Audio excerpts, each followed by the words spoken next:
Good evening, Mallory. Hold on, Sam. Sorry, I'm just writing something. I'm just gotta. Oh, I killed my mom. Damn it! I hate when that happens. Mallory, God. do you believe in the magic in a young girl's heart? You know, Sam, I think that this is going to be one of the more divisive episodes of Nobody Leaves, a podcast where we discuss all sorts of mostly anime and just whatever else we want to force the other person to watch. We're kind of becoming on an a anime journey. Podcast, despite our We're best mostly an interests. We've been in denial about being an anime podcast. We were trying to branch out in the first year, and now that we've had all the rave reviews, we're not really playing to what we think we should be anymore. We're just being ourselves. It's just all anime. So that's what we did this week.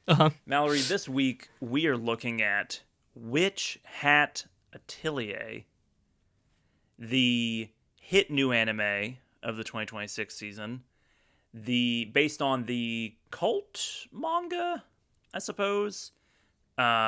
Very popular, very passionate fandom, but I wouldn't say like one of the giant titles to come out in the last decade or so, but definitely one of the more revered.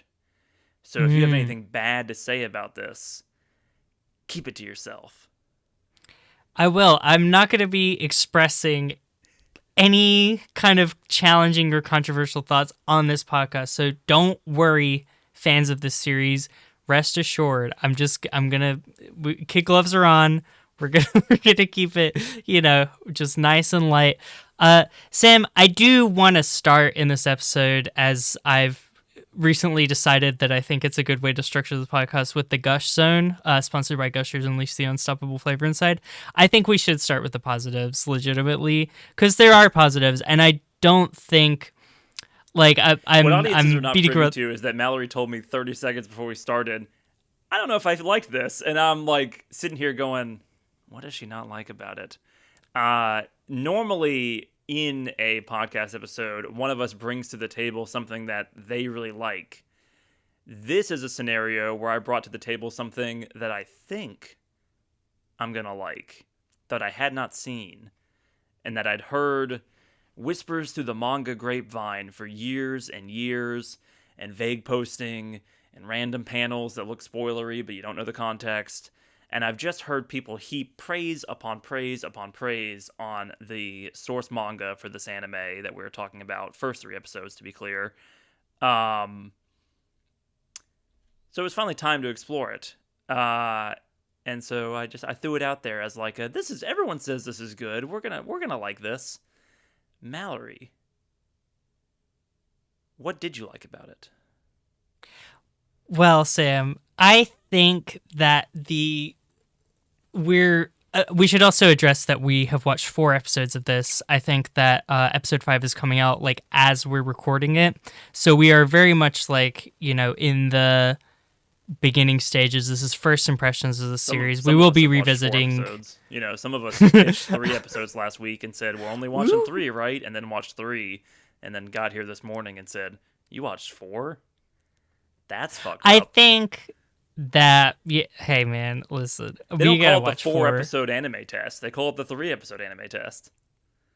Well, okay, this is us doing the 4-episode anime test that everyone knows about. One of us. But I haven't seen it. I didn't watch the 4th episode. Look, Sam, do you want to know what my cool opinions are or not? Listen, yes, I cannot wait. I'm frothing at the mouth to know what it is about this show that you have opinions about. Okay, so we've watched 4 episodes. We don't know everything. This is just like our taster, and then we're going to watch the rest of it, and we'll make another podcast at that point. I think that in this beginning, while we clearly don't know the grand machinations going on in the plot, we don't know like all the deep, lore and all of this kind of stuff. What are those evil witches up to? Yeah, like this seems like one of those things where you're going to rewatch and you're going to be like, oh, actually that's this character, and actually their motivation is this, and what they don't know is this, and this was foreshadowing this. Like, definitely there's those vibes in a good way, like complimentary. Mm-hmm. I think that the first few episodes do a really good job of like hooking you into kind of like the mysteries of this world. First episode in particular, I think, is like really good with like establishing the themes, and it's a theme that I enjoy and find interesting, which is like the like, we need to stop war from happening, so we take away the powers of people and we restrict power to only a select few. But then what problems does that breed? Let me hit you with this, Mallory. Is Witch Hat Atelier about nuclear proliferation? Because that's like, that was just running through my head. It's like, what if everyone had the ability to make a nuclear bomb just like with like scraps in their garage? Like, what would that be? What would that cause? Like, how would that be? What do you do with that problem? Yeah, no, to me, I was really interested in like the literacy angle of it. It's like I was like weirdly disappointed when he gives her a book and was like, read this, and she says okay. I kind of expected her to be illiterate. It's a weird thing that to me that's not a legitimate criticism, but I almost like wanted that to be like the through line of like, we're talking about like the restriction of knowledge and all that kind of stuff. It but yeah, no, like yet, but I'm expecting an us versus them, a like magic. We have the benefits and we have the knowledge and we're keeping the knowledge to keep ourselves in power versus like people who are not necessarily like the haves and have-nots kind of narrative. Feels like it's the seeds are being planted for that, right? Yeah, no, definitely. And the like the parental attitude towards people of like, what you don't know can't hurt you kind of thing, and like that backfiring immediately on the front. Like I think any anime that has a first episode where you kind of get the themes and you can see the direction it's going, like right off the bat is always good. So I think like you immediately see the consequences of like not educating the populace and not educating this person who's interested in magic result in her using it irresponsibly, not knowing what she's doing and causing this damage. While at the same time you see the consequences of from her side of like curiosity and overeagerness and stuff, like causing her to mess with things that are beyond her knowledge and make a huge fatal mistake. So it's like having those like juxtaposed and like it's like, okay, this is the thematic dialogue we're going to be having through the series. Right off the bat, it's like, okay, cool, like I'm down with it. That's an interesting thing to talk about. It's relevant. It can be applied from anything to, again, like, yeah, literacy to nuclear armament, like you said, like that's the exact right point. So I think all that is cool and good. And yeah, like the all the world building stuff as well. Like I haven't gotten too much of that yet. Like we've seen how the magic works. Cottage with some apprentices, and we've seen a seamstress house and a flying carriage, and I'm like, show me more. I want to know more about this. Yeah, definitely. Or not world building is maybe the like power magic system. Mechanics, yes, 100%. Yeah. When I saw those shoes like click together and make a completed symbol, and then that works, I was like, that. Okay, you're gonna be able to do some cool stuff with this, because it feels immediately limiting to be like, you have to draw this and you have to use a special ink, and then that's it. Like you're done. Like that's. Magic feels very limited in the initial application of it, and then immediately in the second and third episode, you're seeing like, oh, it can do all sorts of things. You can put it in a lamp, or you can put it in another lamp, or you can put it in a third lamp. There's a lot of lamps. I don't know why. Make the weird water ball thing that they really like to do because it looks cool. Yeah. Like the orb of water. There's a cool. Can I do a minor spoiler for episode 4 for you? Why did you do this to us? But yes, go ahead. This is not a big deal. This is honestly like pretty much the only thing I want to bring up from episode 4, which is that they start pulling out like they have like little note cards, and they have pre-written spells with the circle like just an inch from being completed. Totally makes sense. Yeah, delayed. So they can just spell casting. Do a little line, and then they can shoot like fire or whatever. And it's like really cool. Which like. It happened and I didn't question it because I'm so used to watching anime and shows with people with powers, I didn't think like, how did she like do the thing? But then they go and explain it to you, and you're like, oh, okay, like they're engaging with you, they're teaching you about like how these things work, so that they can like You gotta establish the nice, rules to start breaking them, right, or to start bending them. Yeah, or the stakes of everything is known, so you can now put them in situations like what already happened with her boots getting water on them and the symbols getting washed off. Like, like, okay, if they have like a little pad of note cards of like spells that gets like submerged, it's gonna destroy the papers, and then that's nothing. And then how are they gonna counter that? And how are they gonna counter that? Like, it's like it's a satisfying thing. It's like watching one of those ads of the video games of like Candy Crush where everything like goes into place and it's like works, and it's not one of the ones where it like fails and is annoying, where you're just like, it's clicking. Like there's a lot of aha moments, and you're learning things exactly in the same pace as Coco is. So like, and maybe at some points she like outsmarts the audience a little bit. Like, I think her solution to the episode 3 puzzle, which we'll get into, I think is like, oh, I wouldn't have thought of that, but that's awesome. Like, that's a great way to use magic. This is my Gush Zone, sponsored by Gushers. Unleash the ultimate gush inside, flavor inside. A lot of modern anime treat magic like a video game, which is fine, but it's a lot of like, no one gets excited about magic anymore, and it's like, well, what's the point of even having magic in your story? It's like, we're going to use the iconography of, like RPGs or video games or like classic magical tales, but we're not going to be excited about it. Like, I'm going to cast a generic fireball or a laser or an ice beam or what have you, and it's like, it's very humdrum, and I don't like that. I like that in this series, at least from Coco's perspective, magic is sick as hell and cool and something to be excited about. Yeah. Like, I think my favorite moment of the first 3 episodes is her first failure to fly properly, and she's like doubting herself and upset or whatever, but then she goes, but I did just fly. And you just see like, you see that hyper stylized like shine in her eyes as she's like looking at the bird above her and like the task ahead, and she's like, the situation I'm in kind of sucks, but I just flew like with my own power, and that's really cool. And like taking that beat to acknowledge that is something that is missing from like 90% of anime that has to do with magic, it feels like.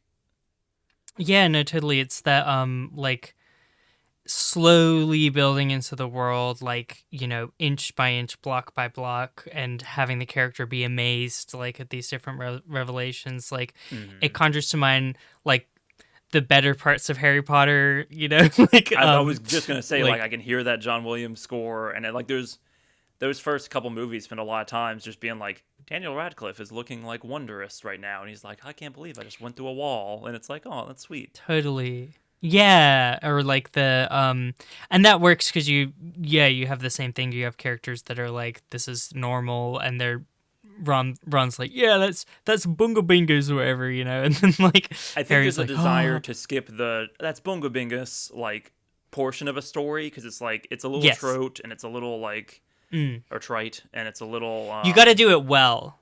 You have to do it well. And it can feel like wasting time. And so I get that a lot of stories want to start like right in the action. But I think we've gone too far in that direction in like modern anime and just like magic-based storytelling in general, where everything is kind of like, it was novel at one point to treat magic as like blasé and be like, oh yeah, it's just magic. Everybody can do this. It's great. But now it's too many stories are doing that to where it's like, but the pendulum swing is like, you got to remember that it's cool. No, totally. Yeah, no, I think that's a really good point. And the building all of this. So I think all of that to say, like, I don't know if you have any idea of like how many chapters or books or I looked it up right like before the this. Length. Yeah. This manga has been running since 2016. It has 95 chapters and a cooking spinoff. Don't know what that means. Awesome. Great. So it's been running for like a decade, and it's got 95 chapters. Mm-hmm. I assume that means it's monthly chapters, like longer size. I did read the first chapter just to get a comparison point because I have seen through the manga grapevines over years and social media and what have you, like just the artwork. And while both the anime has a great attention to detail from what I've seen so far, the manga is like even crazier. Like just it is very pretty. I probably won't be able to stop myself from reading it. Hopefully I can hold off until this first season of the anime is finished, and then I'll just probably blow through it, because now that I've seen it, I'm like, yeah, this is gorgeous. Like, it opened with like a few different watercolors, and I was like, this is just unbelievable amounts of detail, but also like coherent, and it has good panel composition, which is something that I feel like can be like, some series will have like amazing levels of like intricate detail and like the architecture or the art or what have you, like something like Blame, where it's like it's overwhelming with detail, but also it's like I can't really follow this with my eyes, and that can be its own that something that is used to effect in that series, but like that doesn't always work for me. Right. Yeah, no, totally. It's like a satisfying good knowledge of like what is easy to read and process with the eyes or whatever. Yes. Yeah, despite that's it cool. being super detailed, I can like the characters jump out to me, and I'm looking at Coco and Kifre and being like, got it. I know what they're doing. I know what they're thinking mostly. Like, I can read it on their faces, and that's really hard to do, and that's pretty fun. Yeah, definitely. Yeah. Penny, who is our brush buddy. The third chair. Yeah. Our brush which buddy? Is cool. What does that mean? Wait, you met the brush... That's episode 3. That's the white, Oh, yes, the little creature. Yeah, creature. Very Boy and the Beast. In Japanese, they called it fudemushi, which means like brush bug, which was pretty fun. I like that it's just a weird kind of creature, and you don't know what it is. You gotta have one of those. I wonder if, like Boy and the Beast, it's Coco's mom's soul, and we're just gonna not acknowledge it forever, you know? Oh, because it came after Coco's mom already freaking died. Damn it. Oh, man. Well, Sam, I think we've discussed everything that's good about this anime. Now, I think that it's... Now it's time to fight. Now it's time to bring out of our hackles and just get in a big brawl. All right. You're swapping out, and I only know this from the openings, you're swapping out like the good witch hat for the evil witch hat. And now we're ready to... I'm turning wicked. How bad can I be? All right, so Sam, what's up, Mallory? What are your foibles? What are your problems with this? Here's my quibbles. 4 episodes. 4 episodes. I intellectually process all of that stuff about like the structure of this as a long-running anime. That was the point I was getting at, of like asking how long the series was. Is like, I see. You know, it's like this is good setup for a story that's gonna truck on for a while, and like everything's in place, like in a good place for something to like get started. I'm not like, oh dear God, this is gonna drag out, you know, at all. Like, I'm like, this makes sense. The experience of watching the anime for me was not fun, and I didn't feel very happy when I was watching it. And I think that it comes down to basically all the elements that I didn't like very much, I think are like part of the anime adaptation.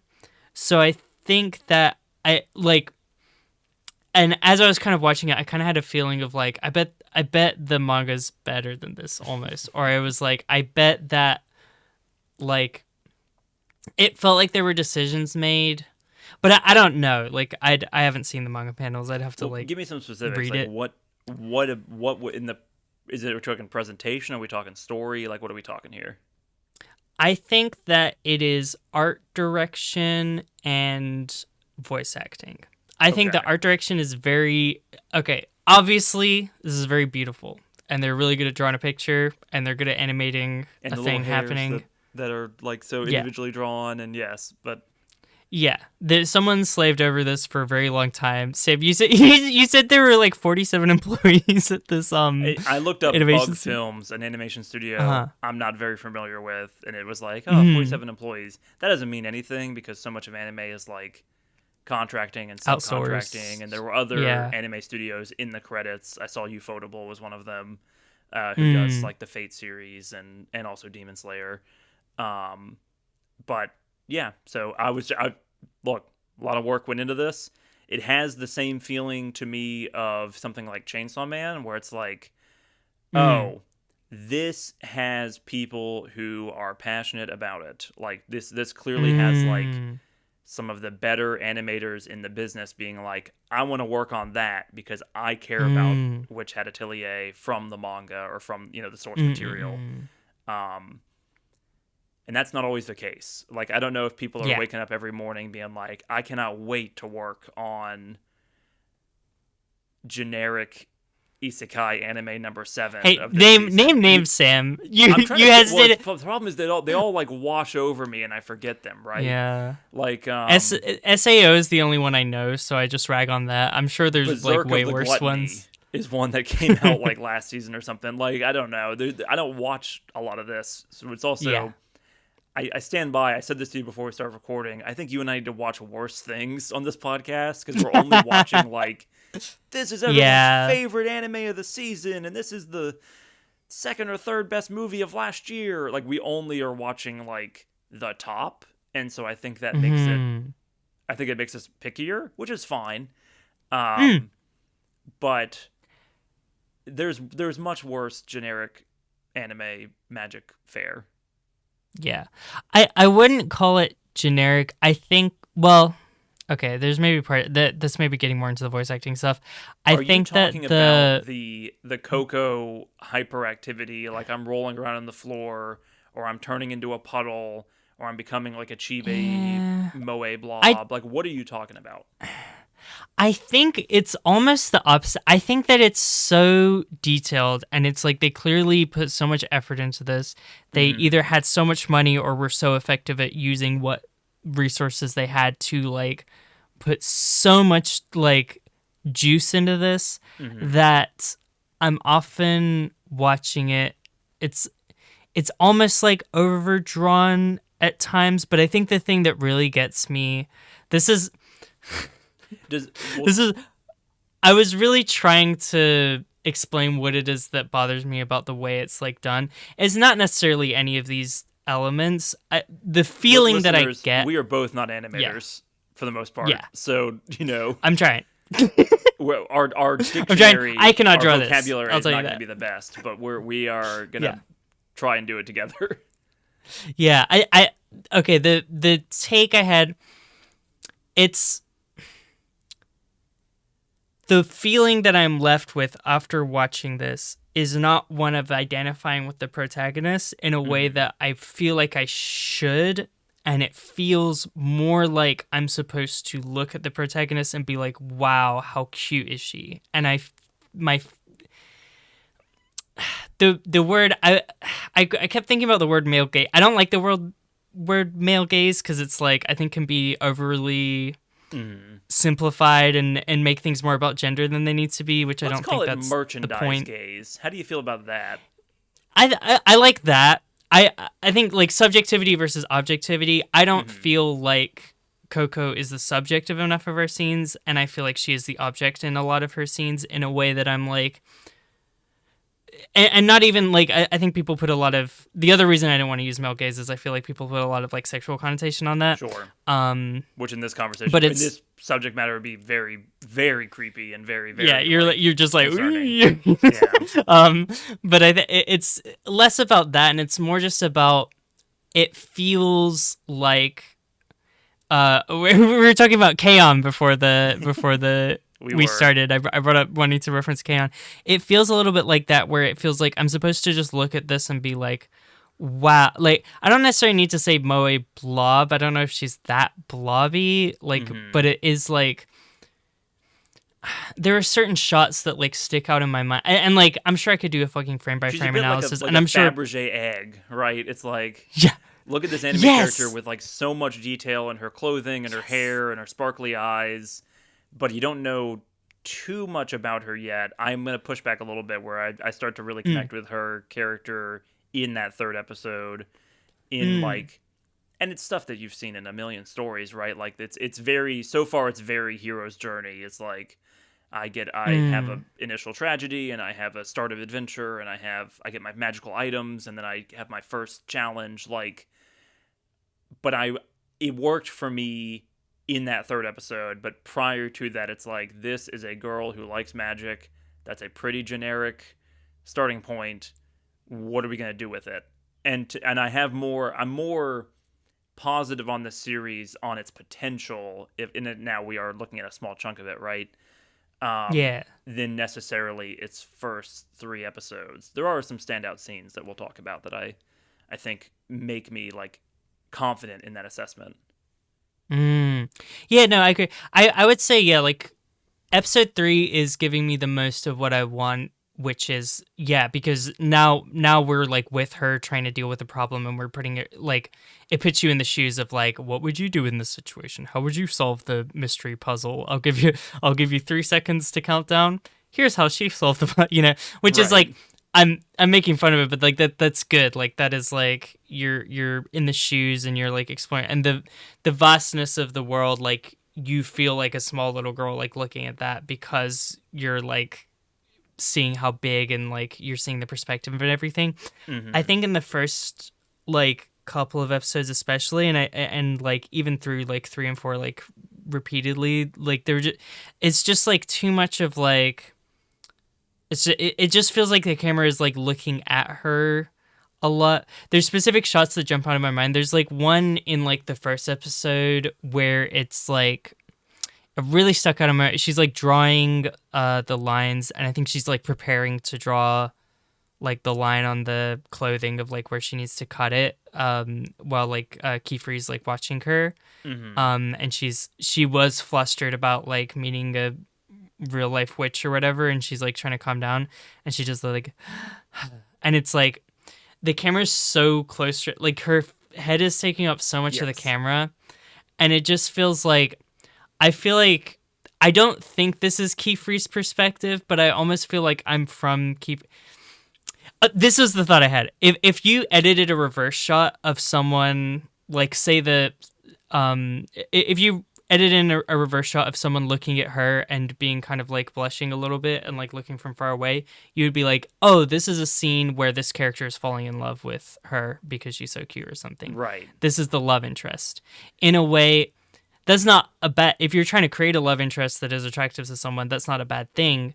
But in this situation, it's like, this is someone that or a potential mentor-mentee relationship being established, right?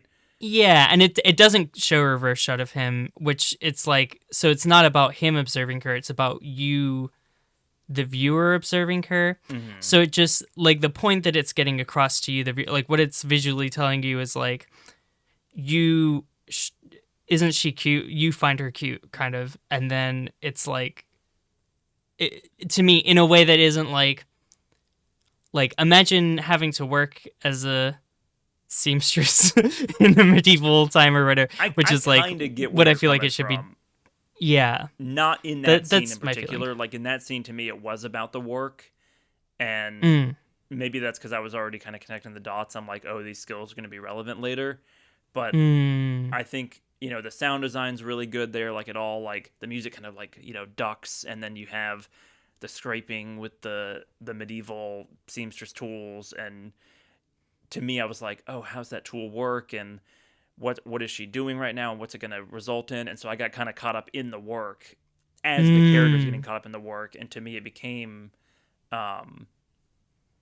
like stepping into the feet of the character, right? As opposed to being like, isn't this anime girl so cute? And I can't wait for her to become a magic person, In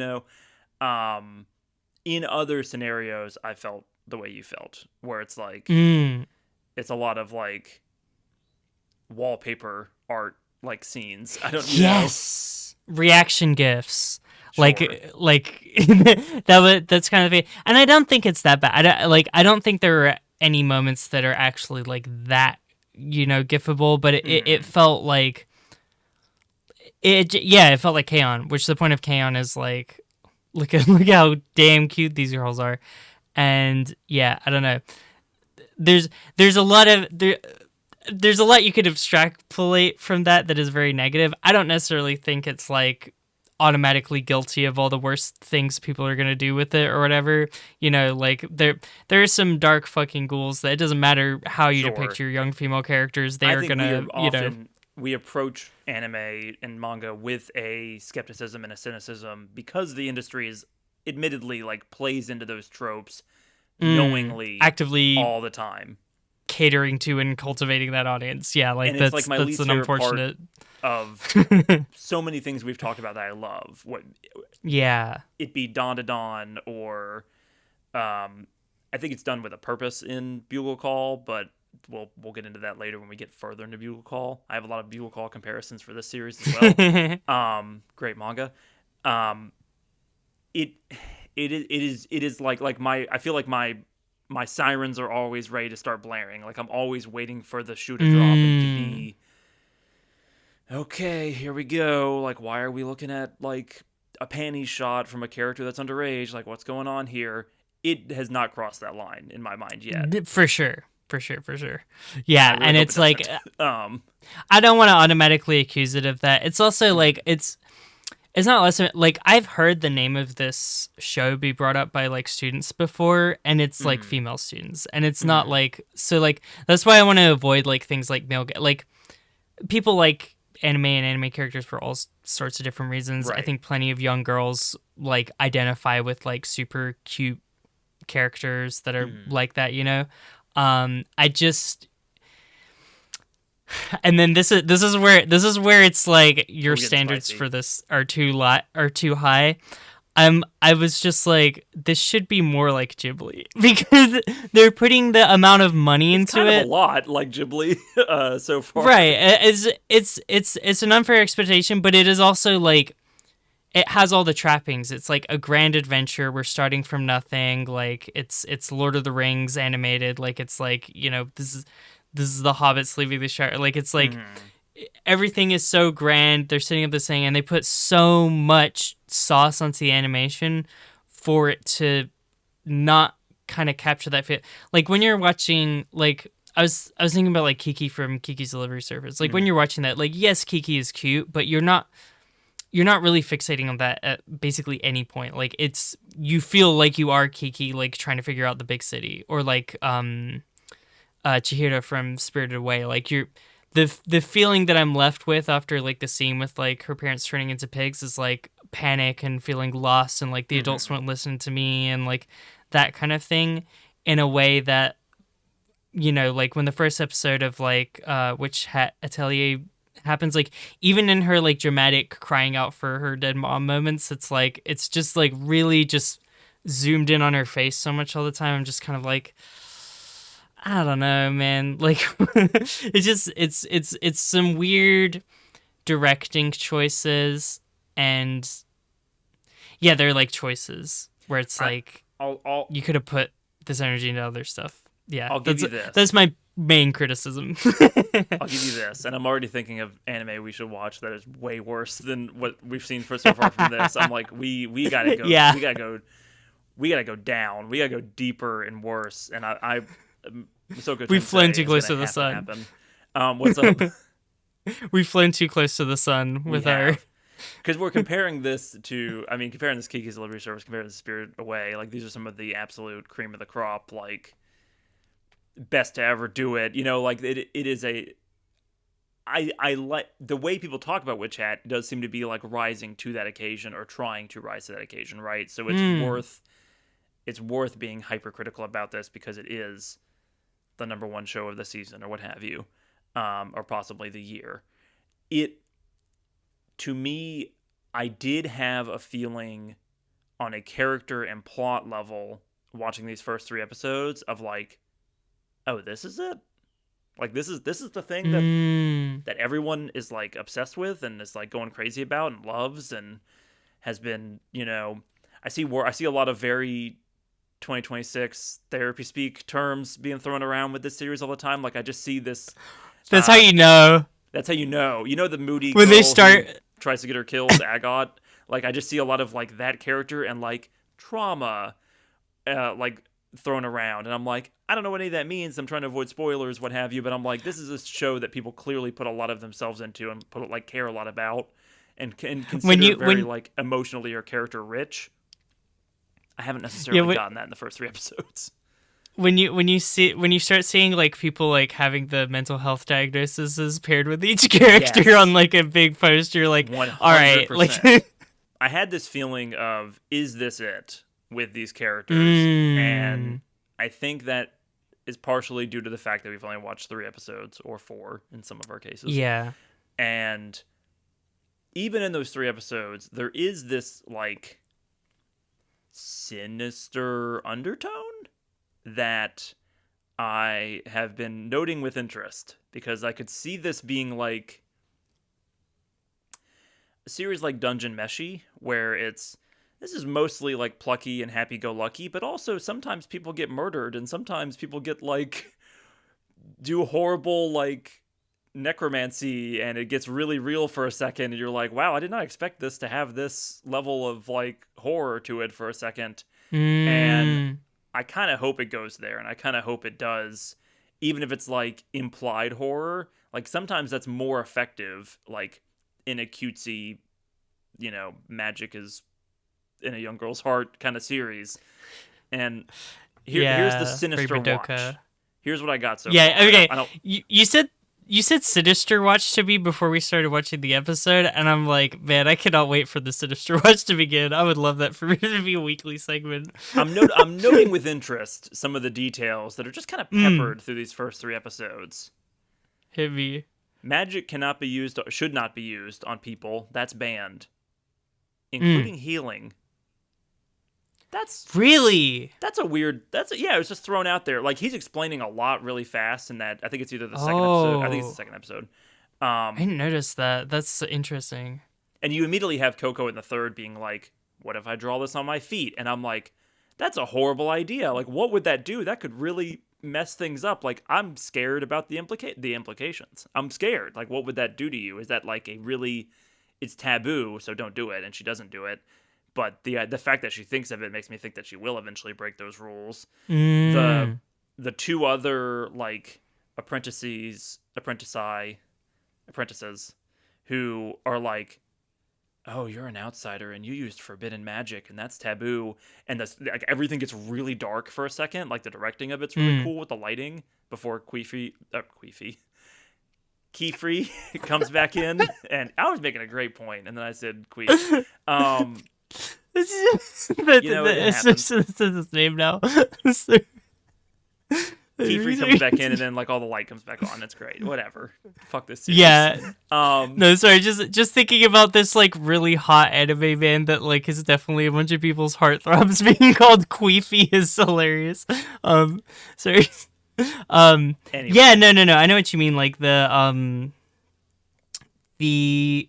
undertones, the like Kiefer's like constant like, you know, under his breath admissions that like the reason why he's keeping her around is explicitly to use her seems like for information, very pertinent part of the story. There's other details where I'm kind of like, I don't care yet, but I'm sure it matters, and it's the whole thing where like he's shown going to like the grand halls of magic, and it's like this is like the core or whatever, and he like gets the stuff, and he's shown to be like really resistant to the stuff in like principle kind of, where you're like, okay, there's like the mages society, and he's had a break. We don't know yet. He's an outsider training a group of outsiders.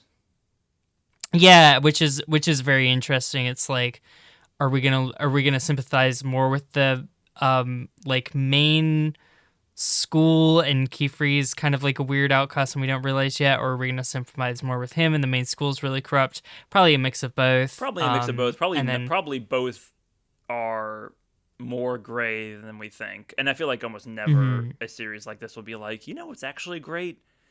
The ruling class and the organization at the heart of this. Like it's always corrupt or has spies on the inside or is overbearing or what But then have you. at the same time, like Kiefer's motivations seem like a little mixed and suspect, despite him being like a generally friendly guy and like not murdering. But the thought, he's like, guess I gotta kill her, and then like the thought does cross his mind. The fact that he doesn't save the mom or doesn't even seem to really worry, like he's asking about the book before he's asking if there's anyone else in the house, Right. Yeah. Generally, the fact that everyone's being Men in Blacked and like mind erased, like we brought that up in the first few minutes of the podcast, and yeah, that's pretty sinister, just as a concept. Agot, like the moody girl, saying your mom won't be human anymore. What the fuck does that mean? Oh yeah. Who starts a conversation like that? I just sat down to become a witch. Like, what's going on here? Hey, I know you're doing a whole thing, and I know that you're my like character foil and my antithesis and everything. I know we're gonna be rivals to lovers, but like, what's going on you here? Gotta, but you gotta just we gotta sit down about like a little bit, but you gotta break me up a little bit more. What you got cooking there? Your mom won't be human anymore. Who the fuck starts a conversation like that? What does that mean?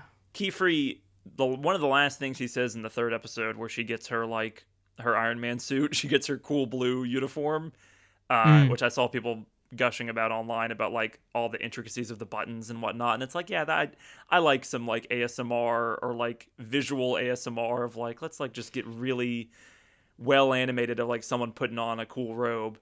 The thing he tells her when he gives her the hat, the witch costume is your pride and your shackle.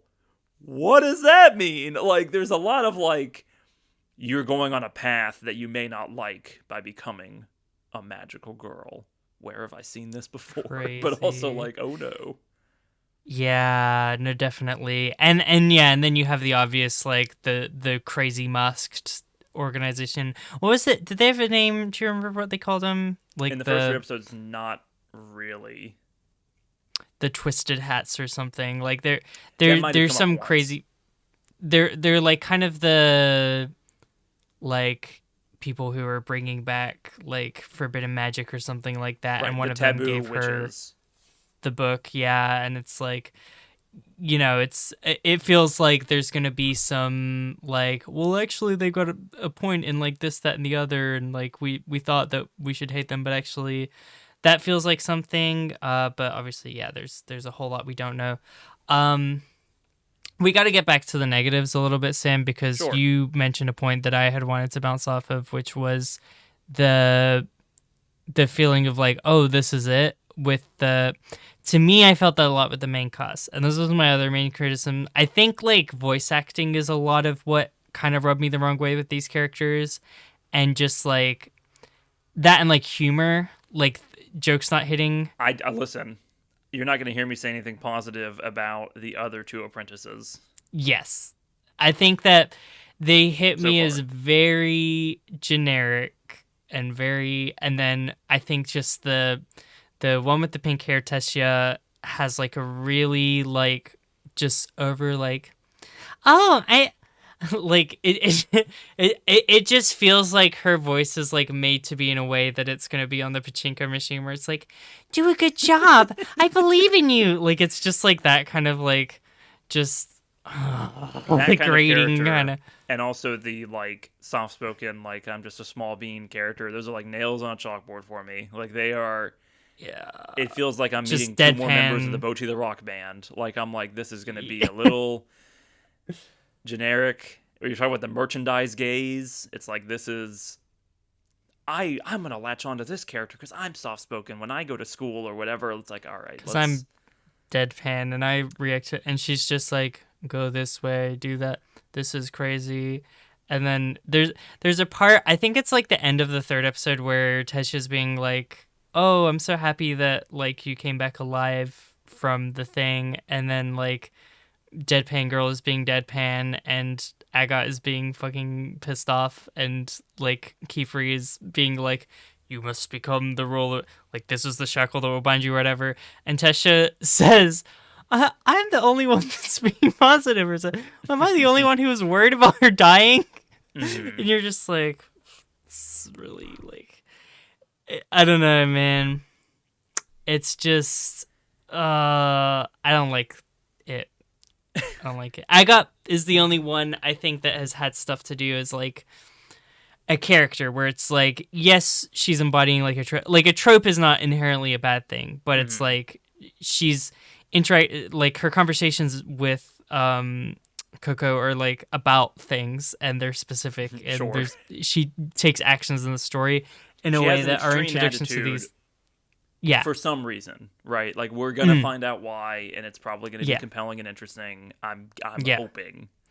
Itachi put 2 fingers on her forehead and fucking was like, "You're stupid," Exactly. and now she's gonna kill him. But I think that yeah, it's the introduction.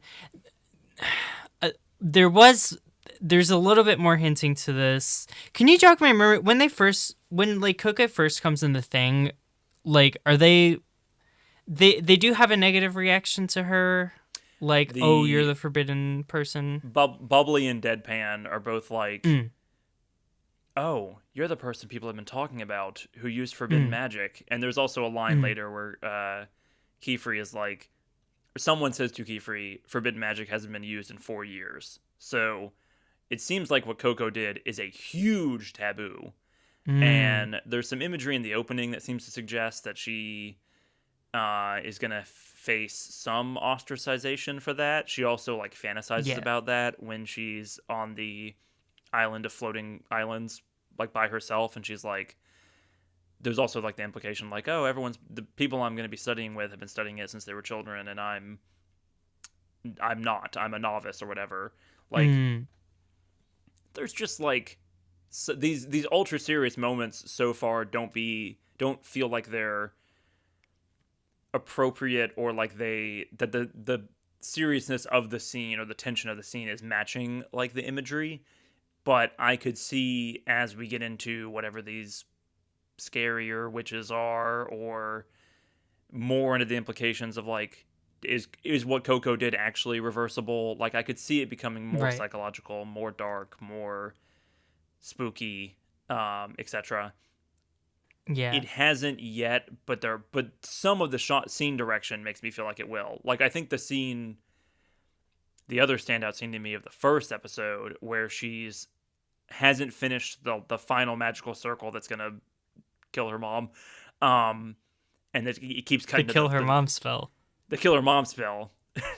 The poison that only works on melon that we developed for 6 episodes. Anyway, and the candle is like flickering dramatically. And that's cool. It feels very much like fate is twisting and like, or fate is like the world is spinning on its head, and like this is going to be very significant, and this is a no going back point. I thought that was really well shot. I thought it was very sinister and moody, and I was like, I don't know what's about to happen, but nothing good can come of this. And like the jet black drop of magic ink and the circle is created, and there's the delay, and then immediately Keyfree is there to like grab her, and it's like, what's going on? It's got juice, is all I'm saying. I could see this having, as the stakes raise, which presumably they will, and whatever this plot is, ropes Coco in. I could see this being pretty good. Yeah, and I'll say on this, like tying that to those characters, I think like Tessia, like the pink-haired one, I do see a little bit more potential for her in that it's like, okay, she is coping with things by being super bubbly in a way, like she's being too positive. The like I say thank you for saying thank you is fucking boring dog shit. I hate that. Nails on chocolate. I hate it.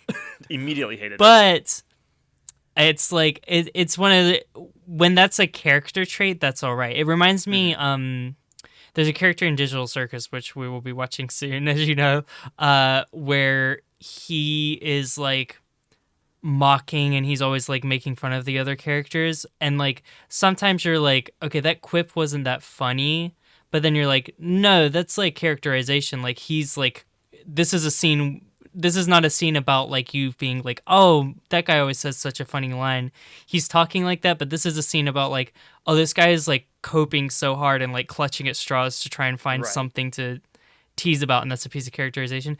I could see it being like something like that, where like as you get to know Tessia more, you're like, okay, like I'm less mad at like these jokes not being funny because like no one's really laughing at them. It's just her like really trying to like turn this into a slice of life anime when it isn't or something. Um, I think the other character, Lychee, I'm gonna say, Couldn't tell you. um, I fuck her. I don't like her. I think I don't.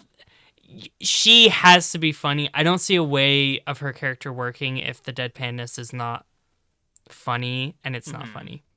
So I think that's just I sorry found to it her, generic. man. I didn't find it offensive, but I was like, Yeah. all right, like I'm gonna go get more soup. Okay, that's fine. Yeah, like This passes for writing, I guess. like it's doing the thing where like yeah, punchline to a scene is like really dramatic, and then she says I'm gonna eat my freaking Eggo waffles and go play video games. But it's like you can't. There's a way to do that well, and it's just not like hitting, It's not and that landing is so really far. like cutting the steam out from this character. So unfortunate for her. I wish her the best in her journey, trying to win me back over because it's not working so far. Yeah. So yeah, to me, so far it's like Agot, Keyfree, and Coco are the interesting. Coco is interesting as a character for all the like shit I was saying about her earlier. Like I Let me do say, think that listen, there's, yeah. in terms of like, I'm actually like my heart grew 3 sizes too big or what have you. Like I'm actually starting to feel emotion because like I was colder on this than I expected. I'm not as cold on it as you are, but I was like, Mm. okay, this is still not necessarily won me over yet. I'm gonna make an airbender glider and I'm gonna either die or get this rose scene. I like spectacle. I'm a fun guy. I like a little whimsy. That was fantastic. I can hang out. I you know, I'll knock back a couple brewskis on the weekend. You know. I like an impact frame or two. It I felt I was caught up in the moment of the music and the animation and the colors and the art direction and the whipping back and forth trying to catch this rose and going at such a speed but not, I thought it was really well done. I Mm. am not immune to it. If that's the best this show has to offer for me, it's going to be a really good 7 where I'm like, damn. Mm. That show was pretty and well animated and well directed. It's a shame the characters never got there. If these sinister undertones and these implications and these characters that maybe have more depth than they at first appear actually do happen, it's probably going to be an 8. It's probably going to be an 8 or a 9. It's gonna rise in its standing for me, and I assume that's the case because at least because once again, when I see this kind of talent and resources being put towards something, that's usually a safe bet that the source material is at least beloved. And if the source material is at least beloved, probably it's beloved for a good reason. There's stuff that people care about Right. that I think is trash or what have you, but again, like that's fine. I'm hopeful for the future Yeah. of Witch Hat Atelier, and I'm assuming we're going to do an episode in 10 weeks or whatever when it's finished. We have to because it's gonna bother me. Like I need to know how it goes, and I don't want this to be my final opinion on it. I'd also love for it to go in a better direction. I think I'm just like, to me, it feels like because my criticisms are with like the art direction, not the art itself, but the art direction and the voice acting, it feels like squandered potential to me in a way of like, it's like everything's here. They come up with a really good idea for the magic system. They paced everything right. They built this whole big arcs or whatever. They put all the characters in the right places, and then for it to like fall flat on those fronts, is like, or like almost play it safe in a way that's like weirdly like, like that they're like, okay, we'll just draw it really good and we'll have voices that people typically like. What I'm getting at is you're still going to have that problem continuing, I think, because that was present in the manga. Like that, hyperactivity, that like over exaggeration, which I also don't generally like. Like I prefer, the lived in kind of realism feeling of like a Ghibli or what have you. But not everything can be that. Most things can't be Yeah. that. Um, I'm not mad at it inherently, like just the relatable emotional freakouts type of thing. I mhm. think it is just like I don't I don't identify this character, and I feel like I should. And it's not like a gender anything thing. It's just like this is like the kid that is like, this is what it's like to enter the world, and you need to just kind of like be on board a little bit. And then I think even if I didn't relate to her, I've met the main four. Like I needed to have latched onto one of those in a way that I have not latched onto any of them. Like I'm definitely more on her side than Agot, who Sure. like I hadn't mentioned in my mind. I'm just like, she's just like this like bootstraps like Republican like pull the ladder up behind me type of like Well, I feel like worldview. the implication there is that she's going to be really weird with Keyfree. Like it seems like it's a jealousy thing, or a like Possessiveness or I deserve this training or what have you. But we'll see.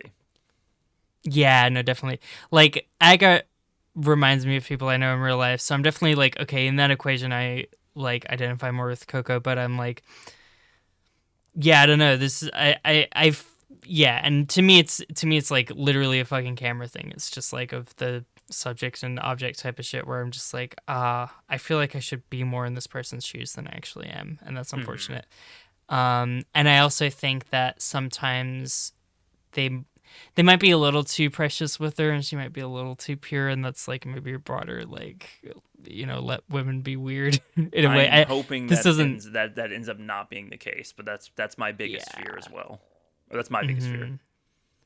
Exactly. Yeah. No, and it could be a time that she could get weirder as life goes on, but I almost feel like she would be weirdest at the beginning because she's like, a peasant coming into like this world of the scholars or whatever.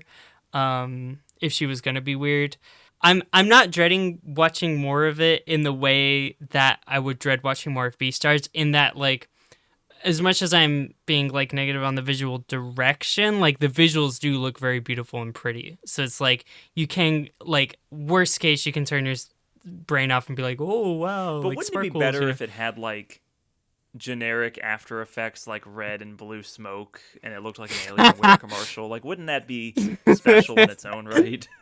It has like the like biology class like the human nose has two canals connected, and it's like showing like On a 3D otherwise graphic. really impressive 3D animation, like wouldn't that just make it? Yeah, and like Beastars looks good in the first season at least, but yeah, like this, I'm like, okay, this is gonna look good the whole way through. There's a chance it might do something to like. All the signs are there that it's gonna do something that really pisses me off at a certain point. I think that's the thing. I'm trepidatious because I'm like, I feel like your heart is not in the right place. So to answer the question you asked at the top of the podcast, is there magic do you believe in the magic of a young girl's heart? Is that what you said? Yes. Okay, it's like I do, and I don't think that this was made with that magic. And that's fucking scathing. I think you and I to both say. are too cynical and too untrusting of an industry that continues to let us down, to be clear. I think that we're the right amount of skeptical. I think that we have every. It can't be this character stars a young girl. Wee woo wee. Like it can't be like uh-oh. But it's not, man, because like Little Witch Academia, great stuff, and that uses fucking silly, goofy, like whatever. It's also what's really another boring, thing? at least in the show itself. Oh, the show sucks, but the movie amazing. The two Akane OVAs Banashi, the manga fucking awesome. You can have it's not like a female character or a young female character that is the inherent problem. It's just it's the way you're looking at him. Also, something that pissed me off that like shouldn't is the height difference between the characters in Keyfree, like the young girls in Keyfree. It just kept tripping me out. It's like too big, and I don't know. Why is he like, wearing like mesh tech like athletic wear? Like that was kind of throwing me off a little bit. It's like he's so hot. Here's the thing: is like I feel like a lot of people are watching that and they're just so down bad for Keyfree, and I think they're. I'm like, he is gonna fucking make this show unable to be criticized. He's got the Gojo hair. He's got the Gojo little glasses. I still have never seen JJK. That hasn't changed in the last week, but like, it works for some people. I'm waiting for the other male witch that everyone's gonna ship him with, and I'm like, there's a dude with a beard in the opening, and I'm like, what is this guy's? What's his deal? I also saw that he was on the cover of the cookbook series, the spinoff, and I was like, what are you about? Interesting. Yeah, no, I'm like, I can tell there's something on the horizon. There could be like zero other like major male adult characters, or like the one that appears for like 20 seconds, and people would because people see him, they're like, all right, or here's his boyfriend. Like, I feel like that's the agenda that people are gonna be bringing to this. I could see cool, sexy lady who was like walking him through the Witches Association and had like the smoky eyes. Yeah, she was cool. She was cool, but I think that the people, like the same people that are like listing the personality disorders of all the characters on Tumblr are gonna be like, it's reminding me of like Sherlock, where they created a character to ship with Moriarty that was like his version of Watson, based on like a minor character in like one of the short stories. They just like collectively hallucinated and created a character Mallory, but to those like are ship your people. Like this should be one of your exactly. No, I love it. I love that stuff, you know. So I'm like, I'm ready. I'm just like, to me, I'm like annoyed because I'm like, I feel like people are gonna be distracted by him and not paying attention to what's happening to these little girls, you know. I understand. Yeah. Well, Mallory, we can't rank on future possible gay romances for the only male character in the series. We have to rank on what's available to us right now. How would you put on your messed up, twisted little scale? My freaky twisted little scale that I have. Episodes 1 through 3. All right.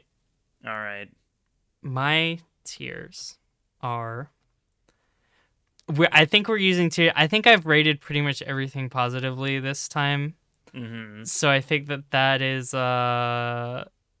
probably gonna change. This is because I said that Louis' speech was dumb in V-Star Season 4, isn't it? It's not. I It's know not it's because you not. said Louis' speech is dumb, because it is dumb. It's dumb. I just like, the only thing I like is that he was on the stage. That's the only thing I like. That's that not I think enough. that was the only point we differ on, is that I liked that he was on stage and you wanted him to fucking be in the meat market. And you're probably right, if I'm being honest. But I think that I was looking at the names of my tiers. Dull feels so mean. I don't think I could call this It's a dull. D? That's fucking so harsh. Cutie, patronizingly, also is kind of like very patronizing, you know? This is not Baby Girl. I think this is... These 4 episodes... 3 episodes. That's what we told people last week. We're judging the 3 Oh. episodes. Sam, we're going to need to replay the tapes, because I haven't brought this up the whole time, but I think that you said 3 or 4, however many are out. That's what I think you said. So we'll see. Listen, We'll see the tape. we also had an entire conversation about the 3-episode rule. And we talked about Madoka. That's true. And we talked, yeah. You brought it up. But then I thought you said, well, but we'll just watch however many are out. But maybe I made that up because that's what I planned on doing. Anyway, I think that these episodes, dull is so mean. That's such a rude word to say about something. People fucking poured their heart and soul into this. It looks really listen, that when the wind's whipping back and forth and she's riding a knot not broom dull. that she made herself, like, and she takes Dull the implies ink- boring. Yeah, I know. It's not boring. Dull is like Beastar Season 4. I think coming off of Beastars season 4, Dark Fountain tier of this year. Coming off of Beastars season 4, I'm like, this is pretty good. You know, so okay, I'm settled. It's QD. I'm gonna put it in QD. It has another chance, so I feel less bad about just saying my real feelings about it. It can climb out of this tier when we watch the remaining 10 or so episodes of the season. But Listen, give it a fail. Like, what is your F tier? I don't even know what your F tier is called. F tier is flop. It's not a flop. That's fucking brutal. Rank it the same as Amelia Perez. I dare you. You know. Well, listen, Sam. Well, Mallory, how are you going to be getting revenge on me this week? What are we watching? Sam, after we finish Beastars, there's a paw-shaped hole in my heart, and I think that we just. I'm not giving up on the furry community yet, and I'm really just trying to find my persona. So we're going to be watching a furry short film. It is 7 minutes long. It won a bunch of awards. It's like a student thesis film, and it's like if you on like the thumbnail on YouTube has like all the like the little wreath of like the thing. I've never like read what the awards were, like paid attention to them. Are you putting the bunny ears back on like right after you dramatically took them off last episode? I was gonna say last season. Last season, yeah, that was the end of the first season. That was the cliffhanger of season 2 part 1. Well, I'm trying to like play. I think like to keep people entertained so we can get more views on our fucking podcast is I think that we need to have more dramatic shifts and turns. So it's like the bunny ears are gone, goodbye. So then people are gonna be like, oh my god. And then when people hear that the bunny ears are back, they're gonna flock to the vid, you know. So anyway, the short is called "We Cool?" question mark in all caps. It's very short. It's 7 minutes long. It's by a YouTuber named Squawkward, and it is just furry characters being like relatable college students. I think you will like it. I led with the furry thing to be funny and because it was connected to Beastars, but I do think that it's like pretty, you know, you'll be like, you know. But yeah, this is the kind of shit that I watch on YouTube all the time. It's just I'm learning like that. I think everything you've pitched, except for Noah's Ark, like all the internet stuff you've pitched has been in all caps, like Angel and Big Top Burger, and now this. It's always all caps. You gotta get clicks, man. I understand. Yeah, I think that there's just a selection of like, yeah, just like random YouTube short films that I'm like my like Rolodex that I was like flipping through before the podcast started, because I needed to do a short picks this time. But yeah, like this was one that stuck with me just because I was like, visuals good, writing good, but I don't want to put I'm putting too much. What do you call it? I'm putting too much. You're putting a lot of setup on this. Sauce on pressure. The ball. Yeah. Here's the thing: you'll forget everything that I said because you're gonna watch it like 5 minutes before we start the podcast next week. I'll forget it 5 minutes after we hit stop record. But you know, that's all for that. So I'm excited to see you next week. Hats off to you. You know what I'm saying? Is that hat until then? Your pride or your shackle? You know, these are the questions we have to ask. And until then, Sam, I'm going to keep being shackled to you in this podcast. Mallory, you have whatever evening's coming to you, you know?